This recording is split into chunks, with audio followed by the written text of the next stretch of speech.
منا کی وہ وادی آج بھی اس کہانی کو اور اس یاد کو تازہ کر رہی ہے۔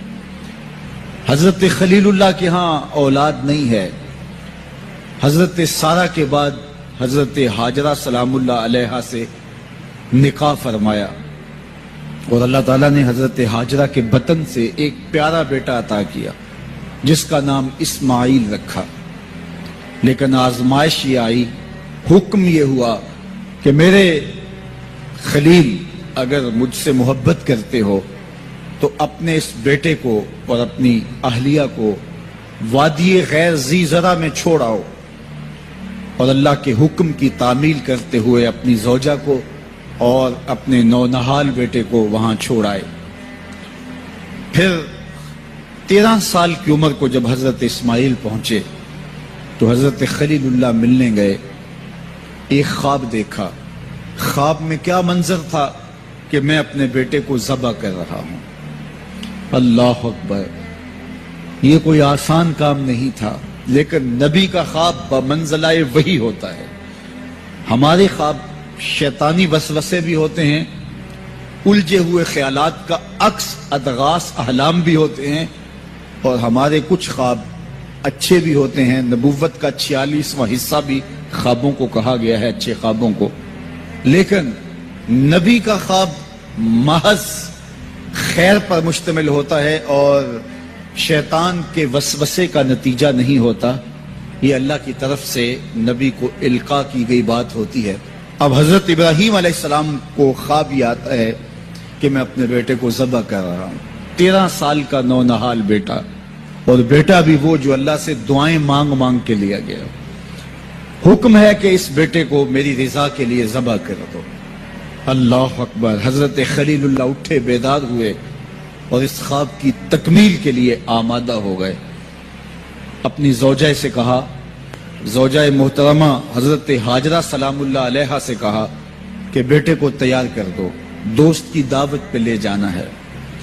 خلیل عربی میں دوست کہتے ہیں، اور اللہ نے حضرت ابراہیم کو خلیل اللہ اپنا دوست قرار دیا تھا، تو کہا دوست کے بلاوے پہ جانا ہے، دوست کی دعوت پہ جانا ہے، تو بیٹے کو تیار کر دو۔ حضرت ہاجرہ شہزادے کو تیار کر دیتی ہیں، مانگ سجاتی ہیں، تیل لگاتی ہیں، خوبصورت کپڑے پہناتی ہیں۔ بیٹا تیار ہوتا ہے اور باپ اپنے بیٹے کو لے کر کے منا کی وادی کی جانب بڑھتا ہے۔ شیطان سمجھا کہ یہ موقع کتنا نازک ہے، اور اگر یہ قربانی ہو گئی تو قیامت تک آنے والے لوگوں کے لیے یہ نمونہ ہوگی، اتنا بڑا ایثار۔ تو حضرت ابراہیم کے پاس پہنچا اور کہا، اے خلیل، اے ابراہیم، اللہ کو راضی کرنے کے اور تھوڑے موقع ہیں اور تھوڑے ذریعے ہیں، ضرور بیٹے کو ہی ذبح کر کے اللہ راضی ہوتا ہے؟ تو حضرت خلیل اللہ نے کنکر اٹھا کے اس کو مارتے ہوئے کہا، بھاگ جا یہاں سے، میری گود میں ایک اسماعیل ہے، اگر 1000 اسماعیل بھی ہوتے رب کے حکم پہ قربان کر دیں۔ حضرت اسماعیل کے پاس آیا، تمہارا باپ تمہیں کہاں لے کے جا رہا ہے؟ کہا دوست کی دعوت پہ، ان کے دوست نے بلایا ہے، اس دعوت پہ ہم جا رہے ہیں۔ کہا نہیں، تمہیں ذبح کرنا چاہ رہا ہے اور اس کو اللہ کا حکم سمجھ رہا ہے۔ تو آپ نے بھی پتھر اٹھا کے مارا، کہا ہٹ جا میرے راستے سے۔ اسماعیل کے بدن میں ایک جان ہے، لو میں بھی جان ہوتی، رب کے حکم پہ قربان کر دیتا۔ ماں کی ممتا بڑی کمزور ہوتی ہے، اولاد کے لیے اس کے جذبات بڑے حساس ہوتے ہیں۔ تو سیدہ ہاجرہ کے پاس آ پہنچا، کہا ہاجرہ، شہزادہ کدھر ہے؟ کہا کہ باپ بیٹے کو لے کر کے دوست کی دعوت پہ گیا ہے۔ کہا کہ وہ تو ذبح کرنے لے جا رہا ہے۔ کہا کوئی سوچ کے بات کر، وہ بیٹے کو ذبح کرے گا جس کو اللہ سے مانگ مانگ کے لیا، بڑھاپے کا سہارا، عصائے پیری، راتوں کے رت جگے، سسکیاں، آہیں اور دعائیں اور التجائیں اور تمنائیں اللہ کے حضور کر کر کے رب سے مانگ مانگ کے بیٹا لیا، اور اس کو اپنے ہاتھوں سے ذبح کر دے گا؟ بیٹا تو نالائق بھی ہو تو کوئی باپ اسے ذبح نہیں کرتا۔ یہ بیٹا، اس کی آنکھوں میں تو نور اور چمک اور روشنی نبوت کی نظر آ رہی ہے، بھلا باپ کیسے ذبح کرے گا؟ تو کہا وہ اسے اللہ کا حکم سمجھ رہا ہے. کہا اچھا؟ کہا ہاں. تو حضرت ہاجرہ نے کہا ظالم تو کہیں شیطان تو نہیں ہے؟ میری گود میں آج ایک اسماعیل ہے، اگر رب کا حکم ہے تو 1000 اسماعیل بھی ہوتا تو قربان کر. ماں کی ممتا پہ قربان جائیے، بیٹے کی وفاداری پہ قربان جائیے، اور باپ کی اللہ کے حکم کی تعمیل اور ایثار کے جذبوں پہ قربان جائیے. جب وادی منا میں پہنچے تو حضرت اسماعیل علیہ السلام کو حضرت خلیل اللہ نے کہا یا بنیا، اے میرے بیٹے. کتنا دل آویز لہجہ ہے، کتنا پیار ٹپک رہا ہے. اے میرے بیٹے، میں نے خواب دیکھا ہے. خواب کیا دیکھا ہے؟ کہ میں یہ خواب دیکھ رہا ہوں کہ میں تجھے ذبح کر رہا ہوں. فانظر ماذا ترا، اب تو بتا تیری رائے کیا ہے. باپ بیٹے سے کہے کہ میں تمہیں ذبح کر رہا ہوں تو بیٹے کا انداز کیا ہوگا؟ آج تو باپ کسی بیٹے کو زیادہ محبت سے نواز دے تو دوسرے بیٹے شکایت کو نہ ہو جاتے ہیں کہ ہمارا باپ ظالم ہو گیا ہے. کسی وجہ سے کسی کو ترجیح دے دے، اپنے مال میں سے کسی کو کچھ زیادہ دے دے، اور وہ اس کا اختیاری مال ہو، لیکن اس کے باوجود بھی وہ اپنے چچاؤں کو، عزیزوں کو، رشتہ داروں کو کہتے ہیں جناب ہمارا باپ منصف نہیں رہا، ہمارا باپ زیادتی کر رہا ہے. یار یہاں باپ بیٹے کو کہہ رہا ہے کہ بیٹا میں تجھے ذبح کر رہا ہوں. بیٹے کے تیور نہیں بدلتے. یہ فیضان نظر تھا یا کہ مکتب کی کرامت تھی؟ سکھائے کس نے اسماعیل کو آداب فرزند؟ باپ نے کہا بیٹا میں تجھے ذبح کر رہا ہوں. بیٹے کا دل آویز جواب سنیے. بیٹا سر جھکا دیتا، امتثال امر تھا، حکم کی تعمیل تھی. بیٹا کہتا جی جیسے آپ کی مرضی، یہ بھی امتثال امر تھا. بیٹا خاموشی سے جھک جاتا، یہ بھی امتثال امر تھا. گردن رکھ دیتا، یہ امتثال امر تھا. بیٹا کہتا جی جیسے آپ چاہیں، امتثال امر تھا. لیکن بیٹے نے جو جواب دیا قیامت تک اس کو بھی سنہری حروف سے لکھا جائے گا. باپ نے کہا بیٹا میں تجھ کو ذبح کرنا چاہ رہا ہوں. جواب کیا آیا؟ یا آباتے، اے میرے ابو. ذرا دیکھیے باپ کا یہ کہنا کہ میں تمہیں ذبح کر رہا ہوں، اس کے جواب میں تیور نہیں بدلتے. چہرے پر جلال اور غصہ اور عجیب سی کیفیت پیدا نہیں ہوتی کہ میرے باپ آپ کیا بول رہے ہیں. لیکن جب باپ بولا بیٹا میں تجھ کو ذبح کرنا چاہ رہا ہوں تو فرما بردار بیٹا کیا بولتا؟ یا آباتے، اے میرے باپ. اللہ اکبر. تم تو ذبح کرنا چاہتے ہو. یا آبا تفعل ما تومر، ابو ذبح کیا ہے، جو کرنا ہے کیجئے. یہ نہیں کہا کہ ذبح کرنا چاہتے ہیں ہاں ذبح کر لیجئے. ذبح کا جواب ذبح سے دینا یہ مکمل فرما برداری تھی.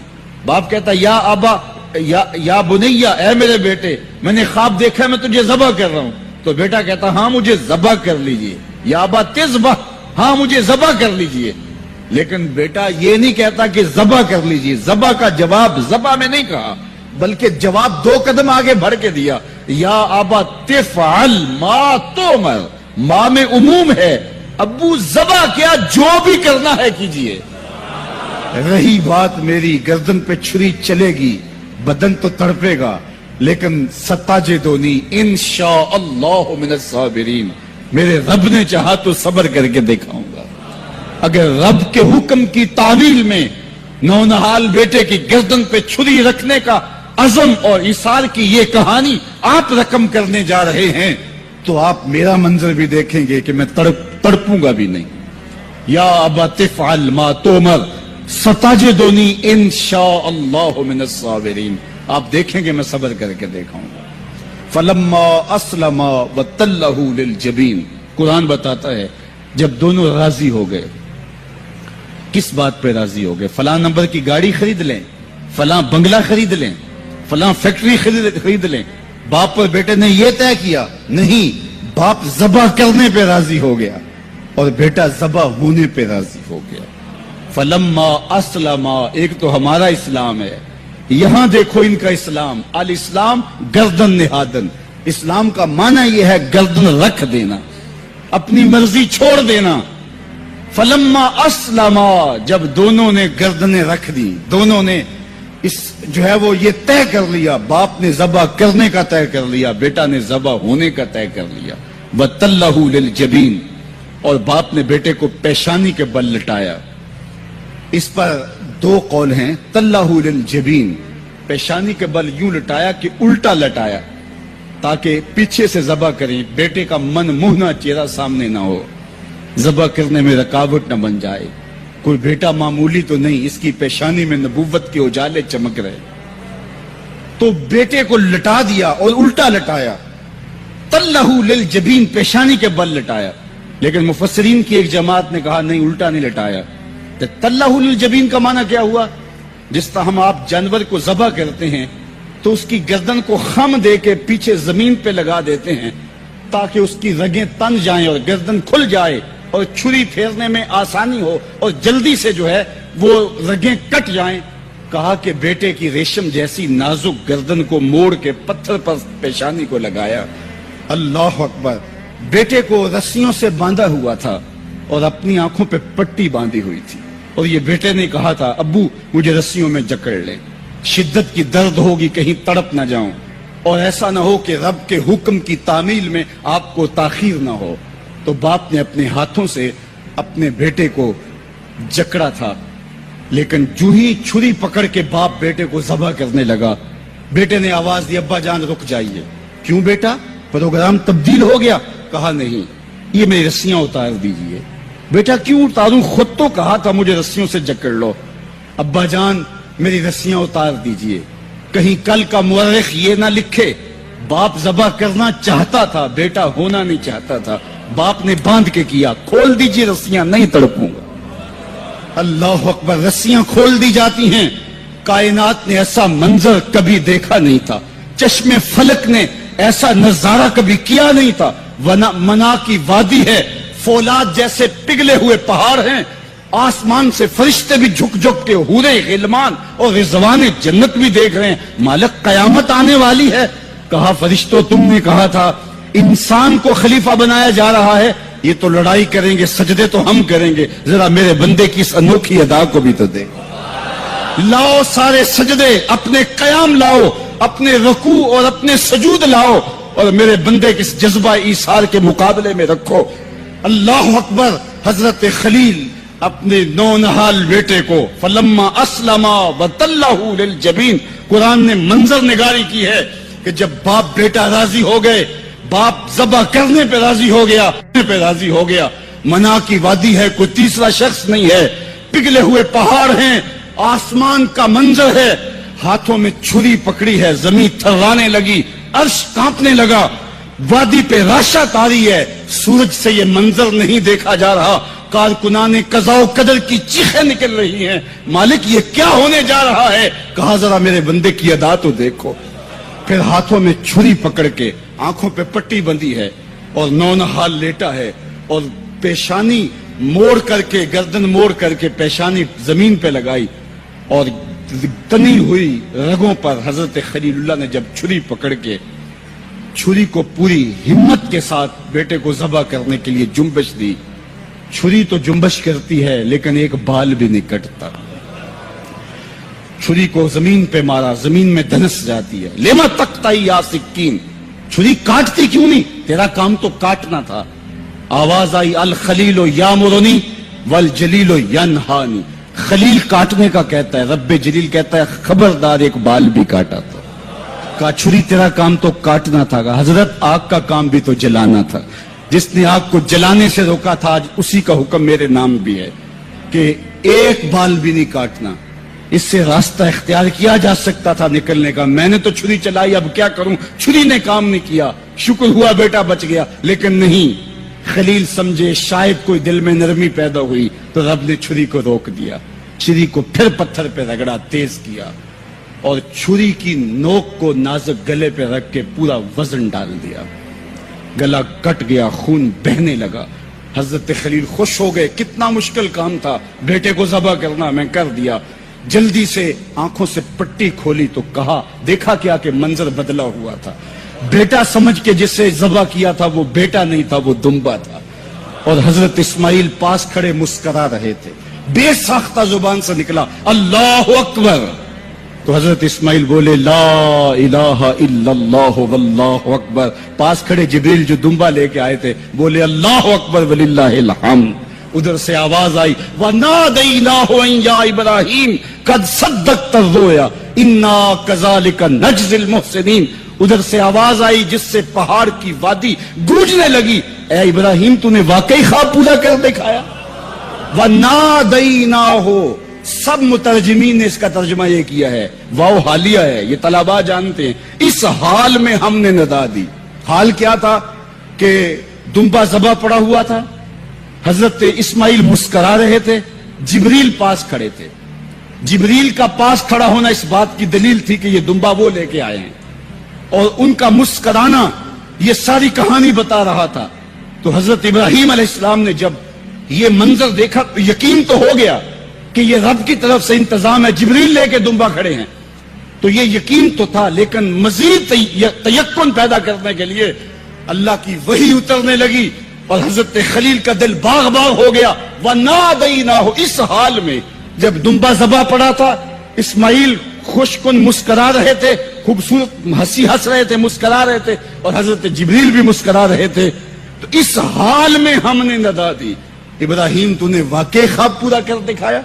سب نے یہ ترجمہ کیا اس حال میں ہم نے ندا دی, کیونکہ واو حالیہ ہے. لیکن ٹھنڈ نہیں پڑتی تھی. ٹھنڈ تب پڑی جب کنز الایمان کھولا. تو میرے امام نے اس کا جو ترجمہ کیا آپ اشش کر اٹھیں گے. سب نے کہا اس حال میں ہم ندا دی کہ اے ابراہیم تو نے واقعی خواب پورا کر دکھایا.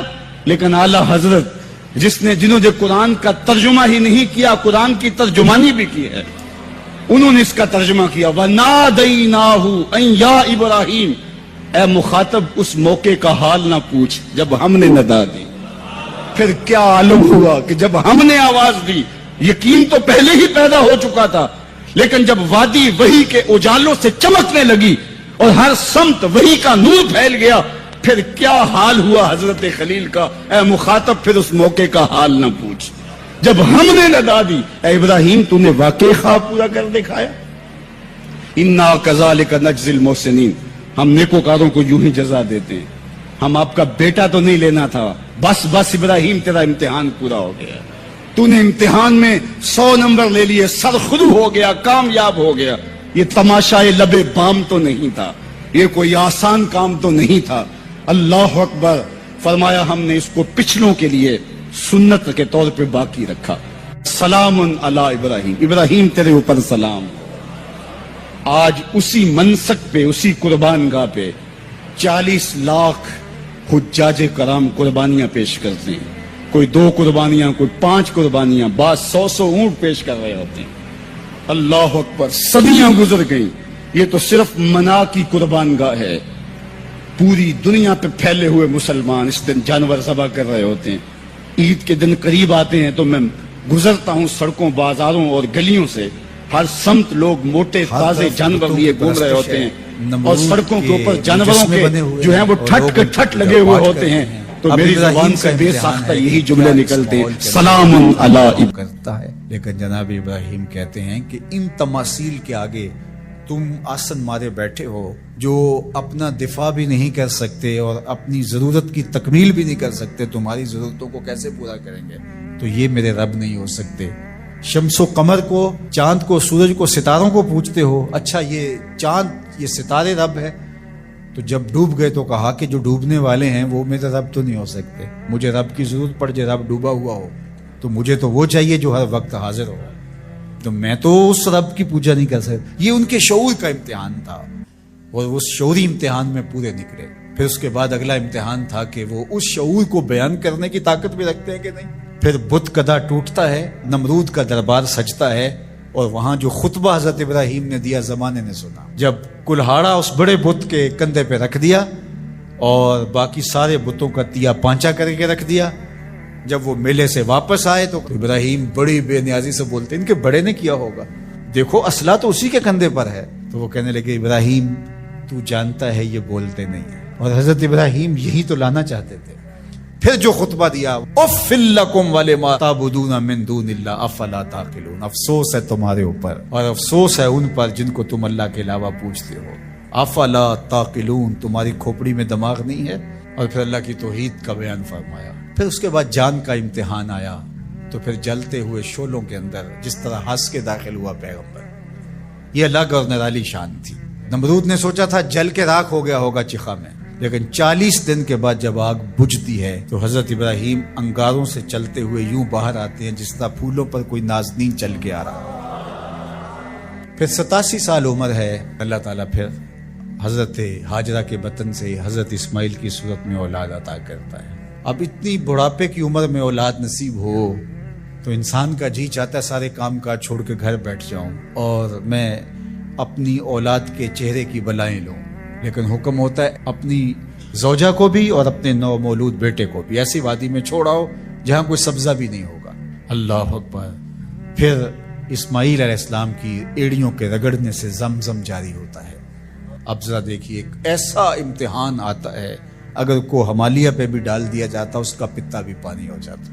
فلما بلغ معہ السعی، جب وہ ان کے ساتھ چلنے پھرنے کے قابل ہوا. ابراہیم علیہ السلام خواب دیکھتے ہیں اور خواب کیا دیکھتے ہیں کہ میں بیٹے کو ذبح کر رہا ہوں. فلما اسلما، جب دونوں راضی ہو گئے باپ ذبح کرنے پہ اور بیٹا ذبح ہونے پہ. اب باپ کی آنکھوں پہ پٹی بندھی ہے، ہاتھ میں چھری ہے. 100 سال کا بوڑھا باپ، جبل سبیر کا دامن، منا کی وادی، کارکنان قضاء و قدر دم بخود ہیں. شمس و قمر، یہ منظر آج سے قبل انہوں نے نہیں دیکھا تھا. اور سورج بادلوں کی اوٹ میں منہ چھپانے کی کوشش کر رہا ہے کہ یہ منظر مجھ سے نہیں دیکھا جائے گا. حوروں کی چیخیں نکل رہی ہے، کائنات تھرا رہی ہے، مالک قیامت آنے والی. اور مالک بھی فرشتوں سے کہہ رہا تھا کہ تم کہتے تھے نا کہ سجدے ہم کریں گے، تسبیحات ہم کریں گے، انسان تو دیگا مشتیاں کرے گا. ذرا میرے بندے کی اس ادا کو بھی دیکھو، میرے حکم کی تعمیل پر میرے بندے کی اس انوکھی ادا کو بھی دیکھو. چھری کی نوک حلق کے اوپر رکھ کے پورا وزن ڈال دیا، گلا کٹ گیا، خون بہنے لگا. ابراہیم علیہ السلام ایک عجیب کیفیت میں، کیا کیفیت ہو سکتی ہے میرے پاس تو لفظ نہیں ہے. اللہ اکبر. جلدی سے جو ہے وہ آنکھوں سے پٹی کھولتے ہیں تو دیکھتے ہیں کہ منظر بدلا ہوا ہے. بیٹا سمجھ کے جس کو ذبح کیا وہ تو دمبا تھا، اور اسماعیل علیہ السلام پاس کھڑے مسکرا رہے ہیں اور پاس حضرت جبریل امین بھی کھڑے ہیں. یہ اس بات کا عملی ثبوت ہے یہ وہ دمبا لے کے آئے. تو بے ساختہ جناب ابراہیم علیہ السلام کی زبان پر جو لفظ آیا وہ یہ تھا، اللہ اکبر، اللہ اکبر. تو حضرت اسماعیل بولے لا الہ الا اللہ واللہ اکبر. پاس کھڑے جبریل بولے اللہ اکبر وللہ الحمد. اللہ نے کہا اے ابراہیم تمہاری قربانی کی سنت کو بھی قیامت تک جاری رکھیں گے، تمہاری زبانوں سے نکلے ہوئے جملے بھی مرنے نہیں دیں. وَنَادَيْنَاهُ أَن يَا إِبْرَاهِيمُ قَدْ صَدَّقْتَ الرُّؤْيَا إِنَّا كَذَلِكَ نَجْزِي الْمُحْسِنِينَ. اس حال میں ہم نے ندا دی ابراہیم تو نے واقعی خواب پورا کر دکھایا. إِنَّ هَذَا لَهُوَ الْبَلَاءُ الْمُبِينُ. اللہ فرماتا ہے یہ بہت بڑا امتحان تھا، یہ چھوٹا امتحان نہیں تھا.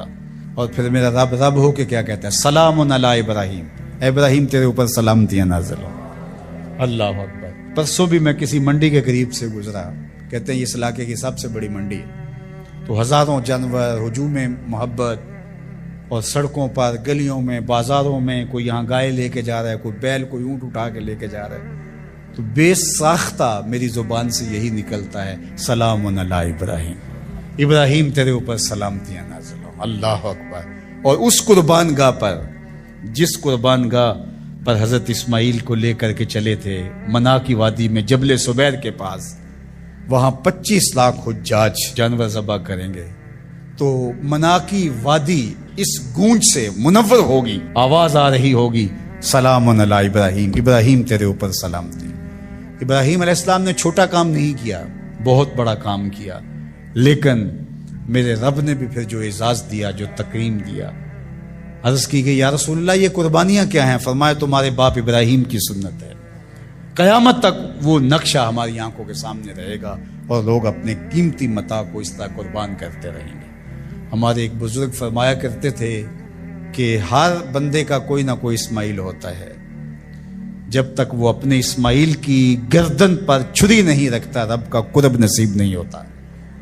تو اپنی عزیز ترین متاع اللہ کی راہ میں قربان کرنے کا موقع آ جائے، وہ جان ہو، وہ اولاد ہو، وہ مال ہو، وہ منصب ہو، جب حالات تقاضا کریں اور آپ کو لگے کہ میرے مالک کا مجھ سے یہ تقاضا ہے، تو راہ خدا کے اندر قربان کرنے کا جب یہ جذبہ اس لیول تک پہنچ جائے تو پھر آپ اس نور سے مالا مال ہوتے ہیں، اس فیض سے فیض یاب ہوتے ہیں۔